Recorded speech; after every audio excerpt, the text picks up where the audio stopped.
Hi, I'm Paayal. I'm a conscious counselor and your guide on this journey inward. And in today's episode, it gets as real and as rich as possible. I'm joined by Shefali Gandhi, a single mom, founder, and spirited force behind the Chef Star sauces. She's a woman who's built a business from scratch, raised two beautiful girls alone, with strength, with grace, and is now stepping into a new chapter as her older daughter steps off to college. We talk about what it means to be a woman in the restaurant business, how to lead while healing, and how to stay rooted when everything around you is just changing.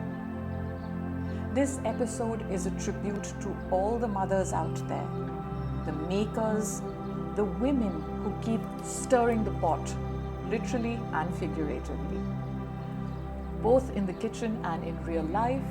So here we're offering them a moment to connect. So let's just dive in and bring to you Shefali Gandhi. Hi, Paayal. Thank you so much for joining us today. Thank you for being part of the inner shift. Pleasure is really all mine. Thank you. So let's start right from the beginning, from the origin. How did Chef Star start? So, Paayal, I was in Goa for about 12 years. I had a restaurant called Koi Asian Dining where I'd introduced Goa to their first fine dine outside of a hotel way back in 2014. Wow. Eventually, I realized that the girls are getting older. I needed to come back, and COVID hit. So I shut the entities and I moved back to Delhi to be with my mum as well, because I'd lost my dad in 2019. So I knew, and being the only child, I knew I had to come back, be there for her. Plus the girls were growing, they needed better education, back into city life. So when I came back, I realized that now, because Kyra, that is my older one, she is going to eventually move into, whichever country and go into university, I could not do another restaurant because that is really time consuming. And sauces is how the entire concept of let's do sauces started. So are you telling me Chef Star is a COVID birth? Chef Star is a COVID birth. Wow. Yes. Okay, so something good can come out of a calamity, and I've heard a lot of stories. Wonderful. Tell me, being a woman in a restaurant which is heavily dominated by men primarily, what does it mean? What are the challenges that you faced as a woman? So a lot, actually. Initially, I think the first thing that you really face is it's a very male-driven industry, and your team, which is your chefs, to your servers, to your managers, don't want to listen to you. I think that was the first step where I had to get them to understand that, I'm serious and I mean it. And I think that happened only when I had to take a very hands-on approach. I would do things with them for them to actually start respecting me and listening to me. So I think that was the most important part of, that was actually more challenging than anything else. Eventually, yes, you also get guests who, it's very difficult sometimes, but luckily for us at Koi, we did get a lot of family. It was a very different strata of the society, so it was much easier. Yeah, I get that. And I think there is a slight softness that you can get as a woman into this industry, which, just the hospitality bit, what we do at home, there is a woman's touch. And I think that makes a huge, huge difference. So there are the ups as well, along with the downs. That's good to hear. Was there ever a moment where, you said, I can't do it, I give up? No, there wasn't. I think every time I felt that, I fought harder. Oh, lovely. I did. I fought harder and I was like, I have to prove it to myself, not to anybody else, that, I can do this. Challenges come and you have to face it head on. What would you say are your daily stress points? work is something all of us can handle. They're not really stress points. They're challenges that we all face. Stress points sometimes come with, a school just calling you up and saying your daughter is down with fever. Yeah. That is a stress point for me, as a mother. Your child comes back home, she's in a bad mood for some reason, that is a stress point. But if you really ask me on the professional front, no, not really. I think that is something you just work with and attune your mind that, these are challenges we have to face and we can deal with it. But when it comes to your kids or your mother or your family, that's when you actually get stressed. You may not show it to them, but from the within, you are. In fact, I think that's a very valid point that you said, being a single mother, especially.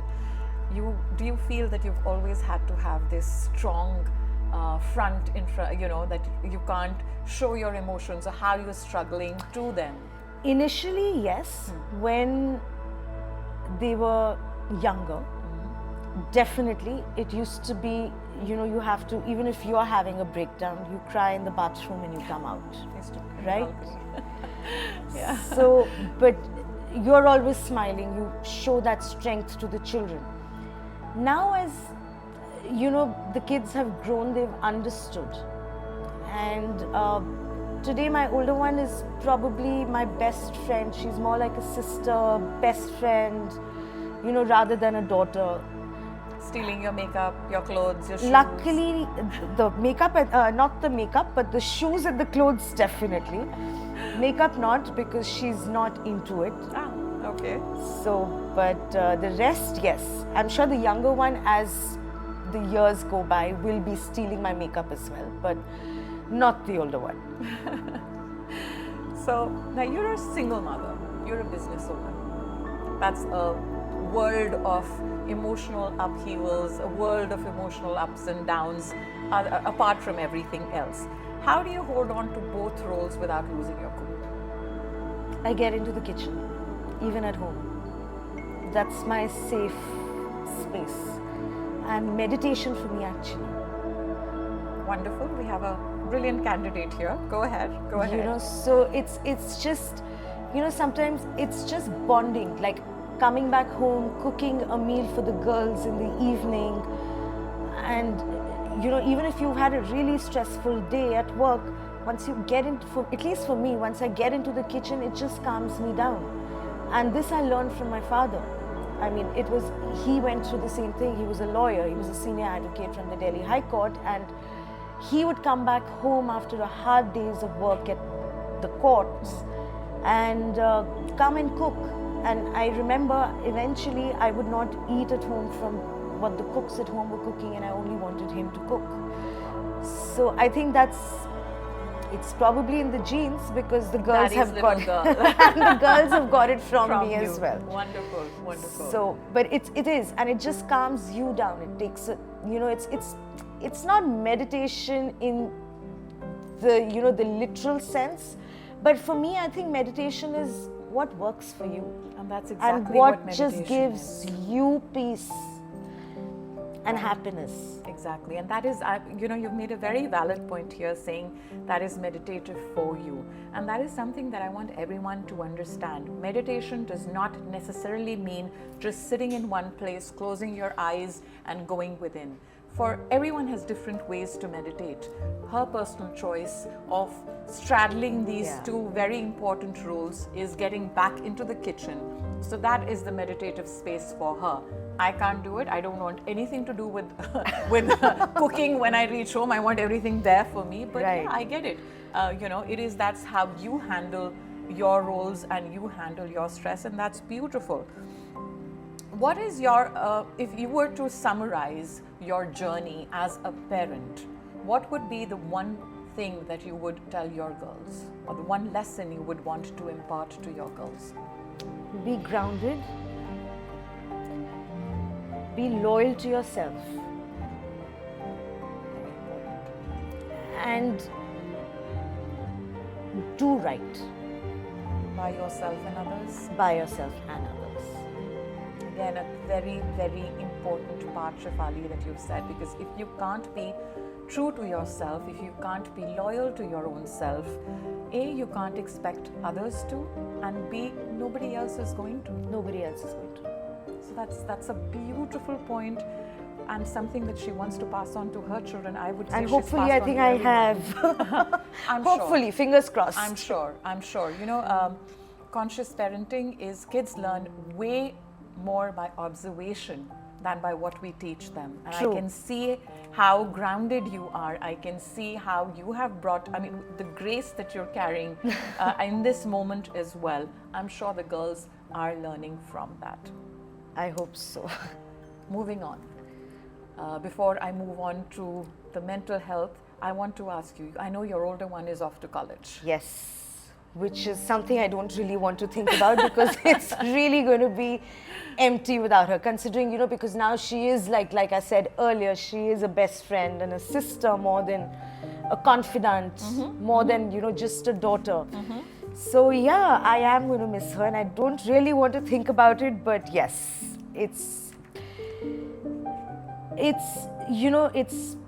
you have to give them the wings to fly. And you have to have that confidence in your upbringing that you have given them the right to make proper choices. And you know, that's, I think, is the most important thing. And I know wherever she goes, she is going to make me proud, for sure. Wow, lovely. I'm sure she is. What would be your advice to the other single women out there, single mothers out there whose children are also flying the nest? Be confident, be strong, and always be there for your children. I think the most important thing, Paayal, is that in today's generation and today's day and age, we have to be friends with our children. It's a very thin line between parenting and being a friend.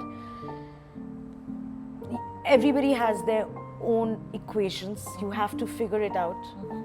But you have to be a best friend for your child, because when they go out, they need to have that confidence that, you know what, my mother is just a phone call away. I don't need to hide anything from her. She'll sort it out, even if she's sitting in India.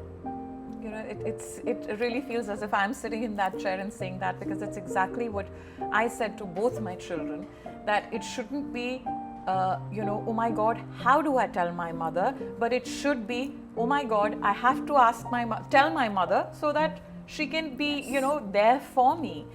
And as a parent, I think, especially as a single parent, I think, and I'm sure you'll agree with me, we want to make the mistakes for them so that they don't have to. Absolutely. But it's also a learning for us to stay on the sidelines and watch them. It takes a lot of self-control. It does. Like, I've always, the way I've been bringing my girls up is I don't take the decisions for them. I give them the pros and the cons. And I'm like, you do what you think is right. The rest, I'm there sitting behind you, backing you up. Whether you make the right decision, great. If you make the wrong one, don't worry, I'm here. You'll learn. That's a lot of learning out there for most of us. It's, as she said, a very thin line, being that friend while still being the parent. But we need to do that. I was having a conversation with somebody earlier and I was saying, you know, we're in a generation, in our generation, it's the toughest to be in this because we're learning along with our children how to be in the new age while still holding on to our patterns, which are our traditional ways that we have learned. And we're trying to ride the wave with them, finding that balance. So to the kids out there, I would say, please be patient with us because we're also learning. Absolutely. And we're also trying to unlearn what we have learned up until now. Absolutely, completely. I agree with you. You know, something as simple as today, if you and I want to have a conversation with our children, we need to be cool. You know, and at times being cool is very difficult. It's very difficult. Like, and I'm not saying cool in terms of just, you know, with their party scenes or any of that. No, I'm talking about having a conversation with them on, let's say, an AI. So how do we do that? So we also have to move with the times with our children. And like you said very rightly, that, we are unlearning and learning at the same time. So yeah, it's a balance that is difficult to maintain, but we don't really have a choice. We don't have a choice. Very, very rightly put. Okay, given this, now we've moved to the new age. How important do you think is mental health awareness and the role of mental health support and facilities in today's new age world? Extremely important. A lot of times, even now, unfortunately, however educated a family is, they'll always say कि नहीं, हमारे बच्चे में कोई दिमागी problem तो नहीं है. That is the biggest thing, dimagi problem. Oof. So going to a psychologist is taboo for them, right? Without realizing that you go to a doctor even if you have a sty, something as simple as a sty, right? So why aren't you going to one, or why aren't you not helping your child or yourself for that matter? Yes. If you're not going to do this, you have to take help. And it's okay to ask for help. And it's okay to ask for help. There is nothing wrong with it. Depression is a problem. Depression, anxiety, Anxiety, absolutely. All of this is a problem, and I really feel, please be comfortable with it.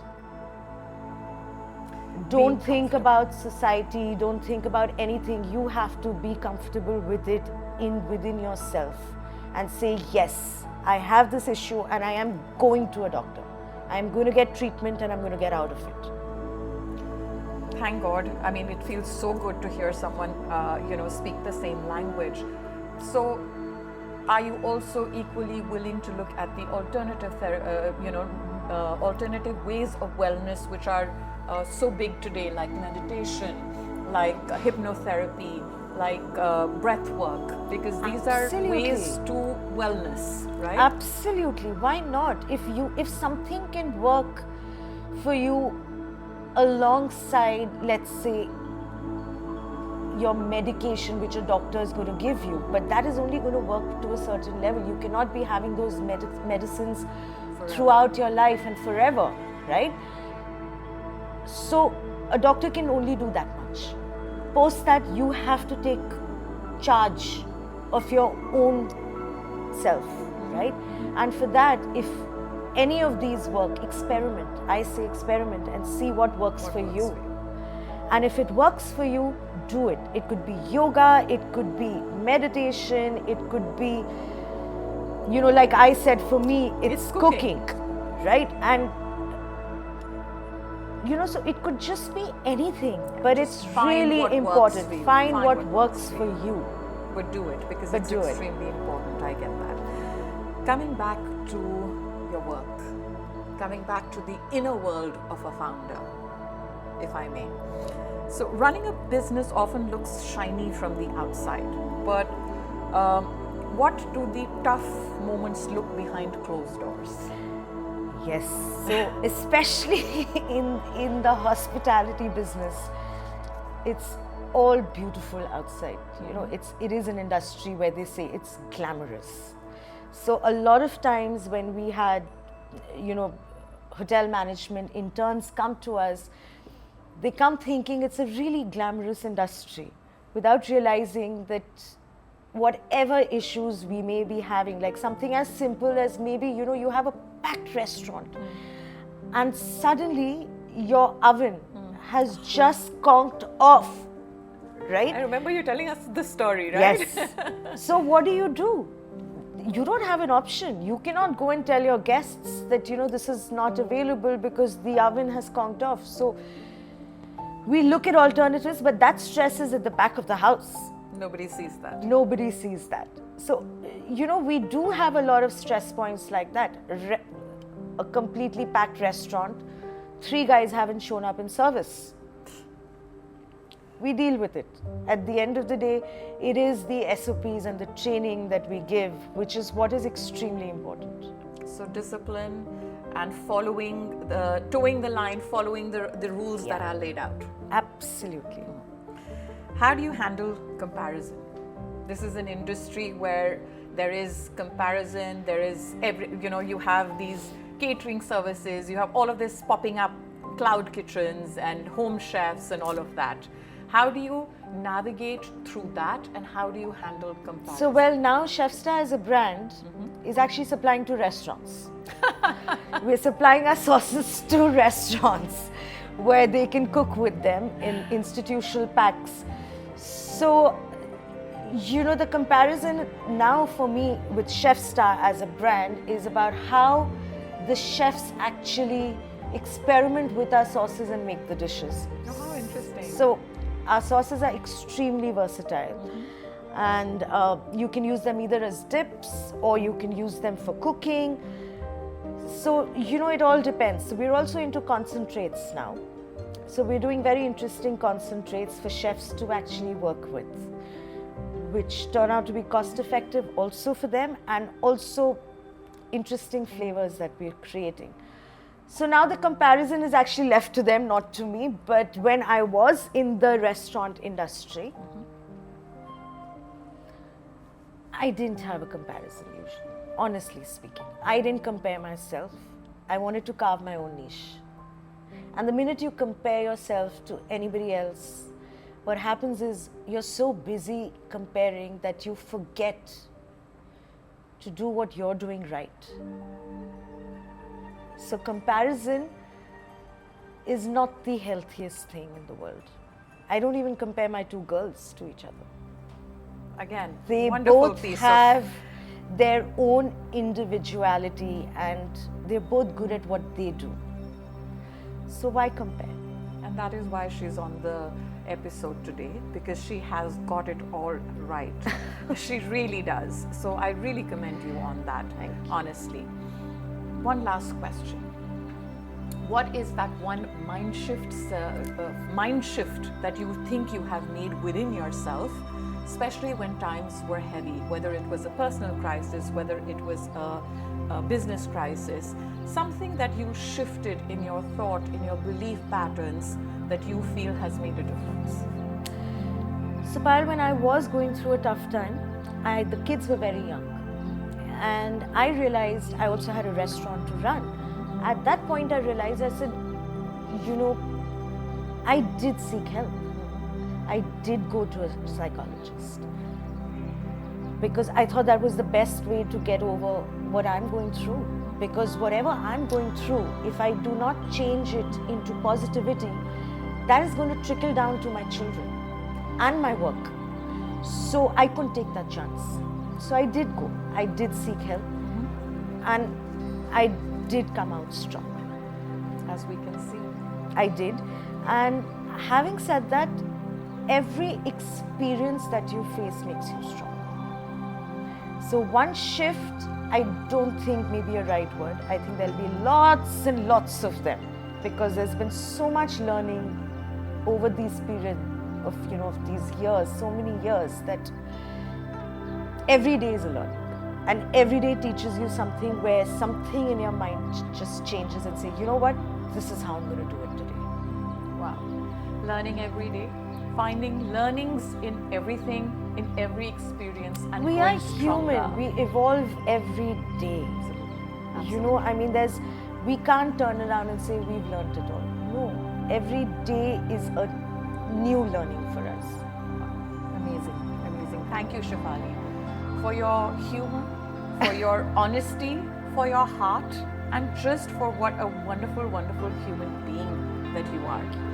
And I'm sure your girls are going to make you so proud, because when you have this in front of you, I'm sure they've imbibed a hell of a lot from you. I hope so. Yeah. I'm just going to end it with a little fun segment where I'm going to have a couple of rapid fire questions Sure. for you. Yeah? Your comfort food after a tough day? Asian. I love her. One thing motherhood taught you that entrepreneurship never could? Being patient. my God, that's why I love her again. Okay, in one word, what does success feel like now versus what it used to mean to you earlier? Part of life. Amazing. She's an evolved woman. I don't know what we're doing here. Maybe you should be here. And the last one, as a woman entrepreneur, as a single parent, what, and being in this industry, what would be your advice to other women out there? Go kill it and go get them. Wonderful. That's it. Wonderful. Thank you so much, Shefali. So if today's episode reminded you of someone you know, or you feel inspired by this story and want to share it with someone, please do. You will find me on Instagram, Eka by Paayal.